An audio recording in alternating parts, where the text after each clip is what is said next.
All right. All right. Well, welcome back to Latin Business Today and the Sports Business Institute. I'm Dave Toromeo here today with a very special guest. And if you can look over my shoulder, you'll see him in action with a team that I rooted for my whole life, and we'll get into that in a second. But Al Montoya, welcome. Hey, Dave, thanks for having me. Really appreciate it. It's my pleasure, and I appreciate you taking the time. So let's get into the career, the hockey career, how you got started. You know what kind of, because I did read a little bit about you. I saw that you had a brother went to the Naval Academy, played football. You played football, but it was really hockey that was your passion, right? Yep, yep. Hockey for me started at a young age. My background, just a brief on my background. I was raised by my Cuban mother, my Cuban grandparents, who came from Cuba in 1963 as refugees. Okay. My single mother, so my father's a Colombian immigrant, but I was raised by my mother, and also my Mexican, I guess you call her abuela de cariño, which means she wasn't related by blood, but she was with me my whole life. My Mexican Nice. grandmother. Um, Hockey for me started at an early age. It was a chance for me. It was an avenue for me to express myself. And my mother wanted to give me every opportunity in the book, I guess, under the sun, uh, Yeah. to experience these kind of things. And hockey was the only sport that I couldn't give up. Like I would miss all other kind of sports, like you mentioned, football. I would skip football for hockey, soccer for hockey, but hockey was always number one. Yeah. It's amazing. You know, it's a sport that I've never played other than street hockey because I can't even skate, to be honest with you. But it's a sport, and my son is the same way now. To me, it's the most, it's the greatest sport to watch. I mean, especially you get it to overtime and playoff overtimes. My God, you can't look away. You can't go to the bathroom because it just could happen at any time. So we love the game. I grew up on Long Island, an Islander fan my whole life, and I want to congratulate you because you played for a not very good Islander team, but you did very well with them. I had a blast. You know Yeah, what? I think of my career, and I was drafted by the New York Rangers, and that the chance to play in the National Hockey League really started for me with with Long Island. And I'll tell you a little bit of a joke. Before I got to Long Island that year, you could see the goalie carousel going through Long Island, and I was in the minors in San Antonio, and I'm looking up to my goalie partner, and I say to ourselves, and we're like, "Man, this is where goalies go to die." yeah, I hate to say that out loud, but he said that to me, and you know what? I took it as an opportunity, and I was like, you know what? This is my chance, and I'm going to run with it. yeah. I might be 25, I might not be 19 anymore. I'm not a rookie, but I'm going to have fun. And you know what? There was nothing more fun than winning hockey games on Long Island in Nassau Coliseum. Yeah. It is a special place. That the old bar can rock, can it? Oh, When it gets what a dream. going. Yeah, yeah. So from the Islanders, it was obviously I think a stint in the minors, and then with the Coyotes, right after that. Oh gosh, no. Yeah, So yeah, for me, yeah. I was drafted by the Rangers. Right, I played. I never got a chance with the big club, so I was in Hartford in the farm right. system for 2.5 years. Made my way over to Phoenix No, in that's their right. farm system, Right, and then from Phoenix, I got my chance. I actually right. I got to play my first NHL game for Wayne Gretzky as my head coach, which was a little cool detail. Oh, very cool. Yeah. That's a nice tidbit. Yeah. So, what are you doing now, Al? What's keeping you busy these days? Right. For me, it's my passion. What are my passions? Yeah. My passions are hockey and my culture, my background. Trying to combine those two, trying to cultivate more fans, bring more Hispanic fans or underrepresented fans to this fantastic game that you and I Mm, both know is the best game in the world, right? So outside of that, I'm back at school at University of Michigan, good for home, you. homeschooling my three kids. Nice. So just like everybody else, our plates are full, but my main focus in terms of work is trying to generate that buzz and that commitment and that level of trust in the Hispanic community here in the United States to say we're here for you and this game wants to welcome you in. Yeah, that's really well put, and and hopefully this will help you achieve that goal, because obviously Latin business today is a focus, on the Latino community and business in general, but also now with our sports outreach. But you're kind of a rarity, I mean, it's there aren't very many Latinos who have played let alone hockey, let alone professional hockey. So you have a great story. You're the perfect spokesman for this. You know what? I look at it like that myself. And Yeah. I think about a story that came out in the Post when I was drafted, right? It's like first Cuban American has the chance to, bring in one of the largest minority demographics from New York into our game. And it's all based on his play and his success. And I'm like, I just saw it the other day. I'm like, this isn't true, because the fact that I'm the son of a refugee and the son of a Colombian immigrant, and that I was drafted sixth overall in the National Hockey League, is a story in itself, Yeah, no doubt. and is the one that should be shared, and to show that this game is for everyone. And Yeah. and I enjoy being that leader. Yeah, let's talk about the game at the youth level, because really, I kind of where it starts. Growing up, I played little league baseball and then football in high school, and obviously baseball, I think is got another problem, because they're trending the other direction, and they need to address that as well. But here where I live in an affluent community in Connecticut, hockey is pretty big too. But hockey is can be a very expensive sport. I mean, ice time, equipment, especially if you're interested in playing goalie, I mean, that can't be cheap, right? Pads, helmet, stick, you break your stick, and it's not like in the NHL, you just go pick up another one, right? Right? No, these are Like, these are big points, and big points that we've spoken about. I think about myself. I never. I don't know how to say it. I never felt like I lived a day that I was searching for something I needed, right? My mom always gave us everything. I guess that was her dream, was to give us the American dream.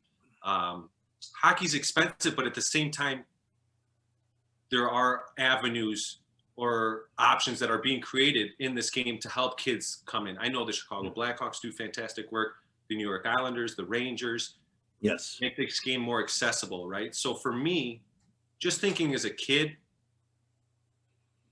so when I stepped, let me paint the picture. Inside my house, Spanish was my first language. Okay. I said I was raised by my Cuban mother, my Cuban grandparents. So my grandparents didn't even speak English, and then my Mexican abuela de cariño. So everything was Spanish, right? Yeah. So imagine you step out of your house, and it's total culture shock. I step into the classroom, it's culture shock. I spoke about my second grade teacher. She told my mom, or she asked my mom, she was worried that I didn't speak any language. My mom had to tell her that I spoke 2 languages. Yeah. Right. So the second you get to step on the ice, it transcends. You throw on that mask and you get to be anybody you want. And that was the best chance that I had to express myself, whether it was baseball, hockey, football. Yeah. Sports is that number one catalyst. Yes. To make you feel American. Yeah. And at the end of the day, I think you're right, and it was a good answer. I think there are, whether it's NHL teams or even minor league teams or even colleges, that are cognizant of the fact that maybe there needs to be some subsidy for some people who are interested to play the game, or to learn how to skate, or to protect themselves. So I really appreciate what you're doing, and I commend you for it. And I also obviously, but I have to ask before we go on: are your playing days really over? Is that true, or is there maybe okay?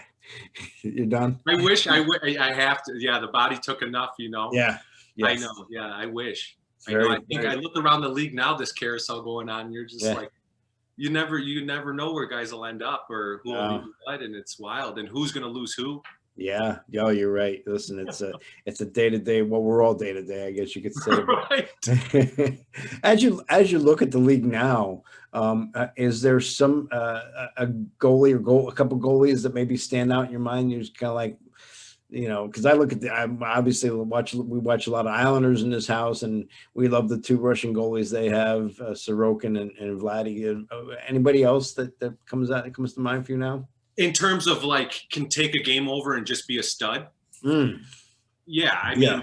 mean, they're riding Carey Price like he's tough, but at any given night, that guy can be the best goalie in the world. You right now, where are we looking out west? You look out west, you see, I don't know who's Marc-Andre Fleury. You got Robin Yeah. Lane. Those Yeah. two guys is just showing you experience, right? Experience counts. Yeah. Really like the guys down in the desert. People don't understand how hard it is to play in those climates. Interesting. Even as a goalie, like Yeah. I remember playing in Phoenix and in Florida, your pads wouldn't slide on the ice after 10 minutes Oh, because the humidity and it's just so sticky, right? never thought of that. Yeah.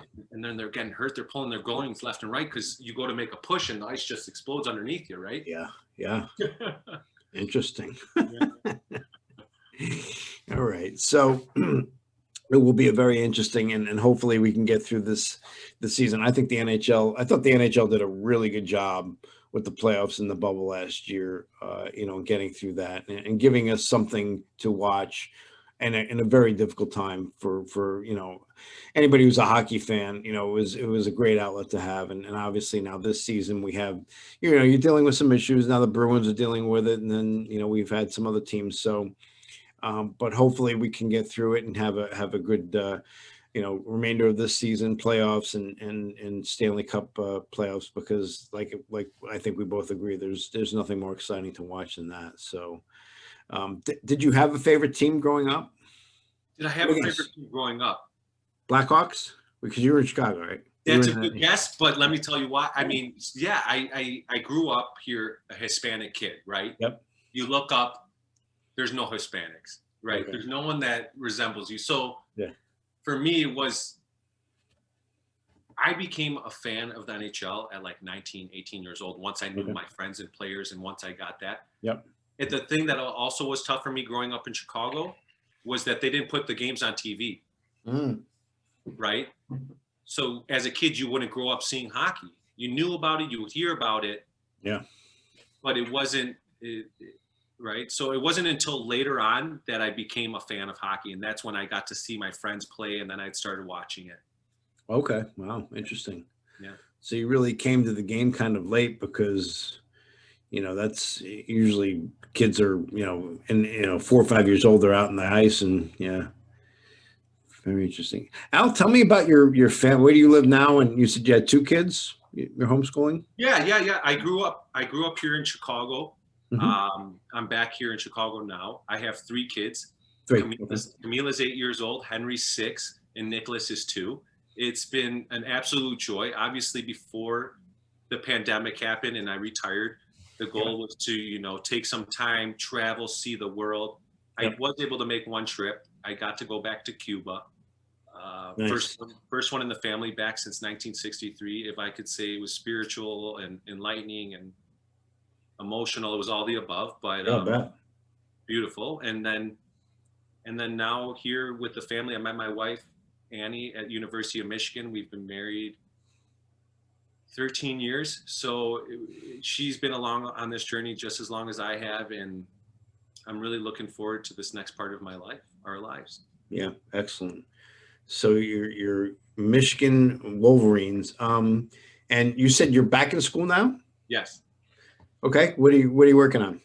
I'm finishing up my undergrad. Right. I understand, but what will your degree be in? Right now it's psychology. Okay, good. Yeah. Seeing if I can lean towards business if it makes sense. Yeah. Right. But if not, my first class starting off is American immigration. Nice. And it really highlights a lot what I'm doing. How long do you have to go to finish? Do you know? I have 20 credits left. 20. Okay. So a little under a full year. Yeah. Okay. You'll knock that out. And I give you tremendous credit for doing that. I mean, that's going back and finishing. And if and when you're ready for a master's degree in sport business management, you come talk to me. Okay? I love it. I was talking to my mom yesterday. She's like, Al, I just thought about if you would have left after sophomore year when they drafted you, the chances to finish would have been, you would have done it, but you would have killed yourself. Right. Yeah. It's, listen, it's education is still, I'm a big believer in the trades and people who are, because, If my pipe breaks, I mean, I can't do it. You know, I need a plumber, I need an electrician. But at the end of the day, um, you know, we're all learning every day, you know, and learning more about different cultures and different people. And that's the way it should be. Right. So That's how you grow. yeah, it's how you grow. And, Yeah. you know, so, um, well, you know, what do you see as the biggest obstacle for, you know, for the Latin America? Let's stay with the Latin Americans for now. In terms of getting them interested in the game. What's our biggest obstacle? Yeah. Let's call it what it is. Our game is 94% white, Right. right? So, and we know that the face of America is changing, right? We know, I mean, just from what I've been doing, you know, like 1 in 2 being born in LA is Hispanic, 1 in 2 being born in New York is Hispanic, Yeah. half the population in Dallas is Hispanic. Yep. So it's changing. It's how are you going to embrace this demographic that's already here, already ingrained, Yeah. and maybe into other things? So how do you bring them in? And it's got to be slow and it's got to be consistent. And that's what I'm here to do. Create this authentic buzz, right? To go back, I think about the times that I'm networking and talking to executives and people around the league, and you come across some people and they say to you, well, Al, well, what are you going to do other than walk the halls? And then I kind of get sad. I think to myself, like, well, I totally missed the mark with this person. Mm. But then I have another conversation with another individual who will say, well, Al, are you ready for this? And I think to myself, what do you mean? I say, what do you mean?